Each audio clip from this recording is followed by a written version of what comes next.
दोस्तों, आज की कहानी है बहू तुम मेरी बेटी से घर के काम क्यों करवाती हो। दोस्तों, कहानी शुरू करने से पहले अगर आपने हमारे चैनल को सब्सक्राइब नहीं किया है तो सब्सक्राइब कर लीजिए ताकि आपके पास पहुंचे हर नया वीडियो। शर्मा निवास में रौनक लगी हुई थी। अवसर था घर की सबसे छोटे बेटे की शादी का। घर में मेहमानों का आना जाना लगा हुआ था तो साथ ही काम भी ढेरों थे। घर की बड़ी बहू सुशी को तो एक मिनट बैठने की फुर्सत नहीं थी। यहाँ तक कि आपने बेटे शुभ को भी ठीक से संभाल नहीं पा रही थी। घर की अंतिम शादी थी तो दूर दूर से सारे रिश्तेदार आए थे। रोज ही कोई न कोई महफिल जम जाती थी। आज लेडीज संगीत का कार्यक्रम था। मेहमानों से घर भरा हुआ था। सुबह से एक मिनट भी बैठने की फुर्सत नहीं मिल पाई थी सुशी को। हर छोटी बड़ी चीजों के लिए सब सुशी को ही आवाज लगाते। कभी किसी को पार्लर वाले का नंबर चाहिए तो कभी किसी को नाश्ता या चाय। सासू माँ और दोनों बड़ी शादीशुदा नंदों को सिर्फ बातों से ही मतलब था। उम्र और अनुभव में तीनों ही सुशी से बड़ी थी, लेकिन जिम्मेदारी किसी ने नहीं ली थी। सुबह से रात सुशी बस भागती ही रहती, इधर से उधर। सर्दियों की शादी थी तो मौसम में भी ठंडक घुली था। सुशी चाहकर भी शुभ पे ध्यान नहीं दे पा रही थी। शाम के समय शुभ बाकी बच्चों के साथ खेलते खेलते सीढ़ियों के पास चला गया और आपसी लड़ाई में किसी बच्चे ने शुभ को धक्का दे दिया। सीमेंट की सीढ़ियों से शुभ के दोनों हाथ बुरी तरह सील गए और खून भी आने लगा। शुभ को रोता देख बाकी बच्चे डर कर भाग गए। जब अशोक सुशी के पति ने देखा तो जल्दी से शुभ को गोद में उठा सुशी के पास लेकर आए और तब तक शुभ रो रो कर बेहाल हो गया था। सुशी और अशोक ने शुभ को दवा लगा पट्टी बांध दी। 4 साल का छोटा बच्चा दर्द से बेहाल हो रहा था। एक मिनट भी सुशी को नहीं छोड़ रहा था। गोद से बेड पे रखते रोने लगता। पूरी रात बेटे को गोद में ले बैठी रही। दर्द से शुभ को बुखार भी आ गया। अपने बच्चे को परेशान देख सुशी भी बहुत परेशान हो गई। अशोक, मुझे लगता है एक बार शुभ को डॉक्टर से दिखा देना चाहिए। दर्द के साथ अब बुखार भी आ गया है। मुझे तो एक मिनट नहीं छोड़ रहा है। शादी का घर है, इतने काम पड़े हैं। रोमांची हो सुशी ने अपने पति अशोक को कहा। हाँ सुशी, डॉक्टर से मिल लेते हैं, तुम परेशान ना हो और जाओ पहले फ्रेश होकर कुछ खा लो। सुशी का उतरा हुआ परेशान चेहरा देख अशोक ने पूछा। कहीं न कहीं अपनी माँ और घरवालों के उपेक्षित व्यवहार से अशोक का मन भी बुझ सा गया। थाले अशोक, शुभ मुझे कहीं जाने नहीं दे रहा है, तुम खाकर आओ। शुभ को मुझे दो, इतना कहा अशोक ने शुभ को अपने गोद में ले लिया।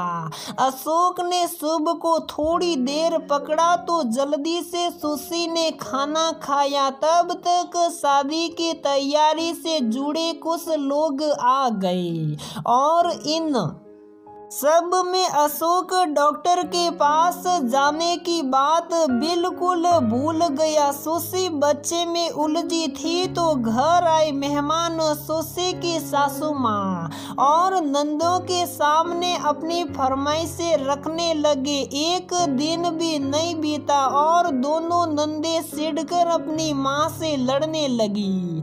ये अच्छा है माँ तुम्हारी लाडली बहू कमरे में बैठी रहे और हम सारी भागदौड़ करती रहे। कुछ ज्यादा ही सिर चढ़ा लिया है सुशी भाभी को आपने।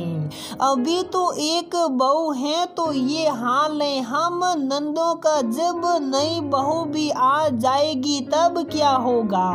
याद रखना माँ, अपनी जेठानी के ये रंग ढंग देख नई बहू को भी बदलते देर नहीं लगेगी। दोनों बेटियों की बातें सुन सुशी की सासू माँ तेज में आ गई। ये क्या बहू, तुम्हारे देवर की शादी है, सारा घर मेहमानों से भरा है और तुम कमरे से निकल भी नहीं रही।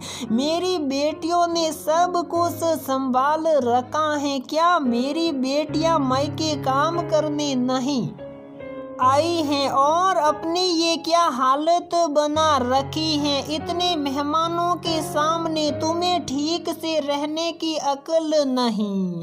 ऐसे बिखरे बाल, ऐसी साधारण साड़ी और क्या एक बिंदी तक लगाने का होश नहीं रहा तुम्हें। अरे इतने बड़े घर की बहू हो, कुछ तो स्टैंडर्ड बना के रखो अपना। कल को देवरानी आएगी क्या सीखेगी तुमसे। गुस्से से आग बबूला हो सुशी की सासू माँ ने खूब खड़ी खोटी सुनाई सुशी को। उनकी तेज आवाज बाहर तक जा रही थी और घर आए सारे मेहमान भी सुन रहे थे। तन मन से ससुराल वालों की सेवा के बाद भी अपनी सासू माँ का व्यवहार देख दुख और अपमान से सुशी का धैर्य जवाब दे गया। सही कहा मम्मी जी आपने, इतने बड़े घर की बहू हूँ तभी नौकरानी की तरह सुबह से रात तक बस भाग ही रही हूँ। इतना भाग रही हूँ कि मेरे बच्चे को देखने तक की फुर्सत नहीं मिल रही मुझे। सुबह सीढ़ियों से गिर गया, इसके हाथ पैर सील गए, लेकिन इस बड़े से घर में किसी को फुर्सत नहीं मिली मेरे बच्चे का हाल पूछे। और जहाँ तक दोनों दीदियों की बात है तो ये सिर्फ मेरे देवर की नहीं, उनके भाई की भी शादी है। अगर एक दिन संभाल भी लिया तो क्या हुआ, आखिर इतने समय से मैं अकेले ही तो सब कर रही थी। माँ जी सारी उम्मीदें सिर्फ बहू से क्यों, क्या बेटियों का कोई फर्ज नहीं मायके के तरफ। अब जुबान भी चलाने लगी सुशी। बहू माफ कीजिएगा माँ जी, लेकिन अपने बेटे का दर्द अब मुझसे देखा नहीं जा रहा। और तभी मैं बोल रही हूँ, शुभ आपका भी तो पोता है। छोटे से बच्चे को दर्द से बुखार भी आ गया, लेकिन अपने एक बार भी नहीं पूछा कैसा है शुभ। आपके बेटे की शादी की के लिए मैंने मेरे बेटे पे ध्यान नहीं दिया। और माँ जी मैं भी इंसान हूँ, कोई मशीन नहीं जो सारा दिन सिर्फ काम ही करूं। आप पूछ रही थी ना कि क्यों मैं बड़े घर की बहू का स्टैंडर्ड से तैयार नहीं हूँ। वो इसलिए माँ जी कि अपने बीमार बच्चे को अकेली सारी रात गोद में लिए बैठी रही हूँ मैं।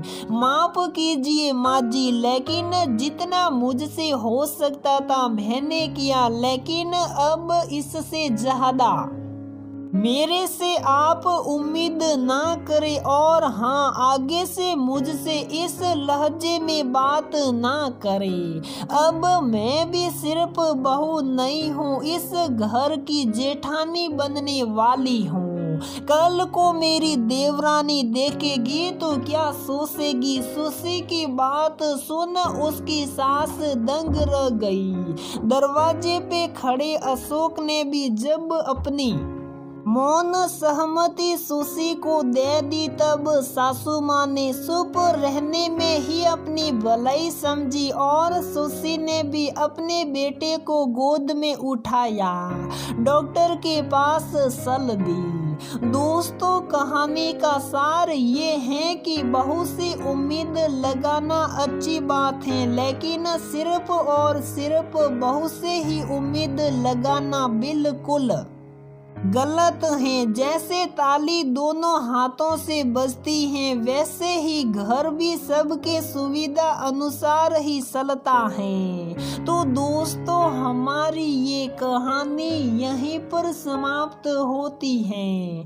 अगर आपको हमारी ये कहानी पसंद आती है तो प्लीज वीडियो को लाइक करें, शेयर करें और हमारे चैनल को सब्सक्राइब जरूर करें।